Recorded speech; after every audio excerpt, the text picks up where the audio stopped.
देख लीजिए यहाँ पर, साफ देख लीजिए खेसारी भाई की गाड़ी, देखिए साफ। घटना हो चुके हैं आज आरा बक्सर के मेन रोड पर, देखिए उनके गाड़ी के धजिया।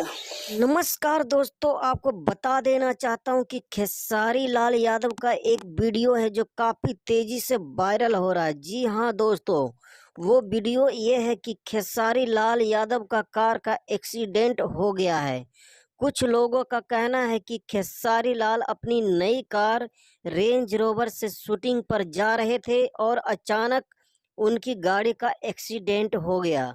तो दोस्तों, मैं आपको बता दूं कि ये सारी खबर है जो फेक है। जी हाँ दोस्तों, एक्सीडेंट हुआ था लेकिन खेसारी की गाड़ी का नहीं बल्कि किसी और की रेंज रोवर के साथ। जी हाँ दोस्तों, ये जो न्यूज दिखाया जा रहा बिल्कुल ही फेक है। अगर आप खेसारी के फैन हैं तो हमारे चैनल को सब्सक्राइब करें।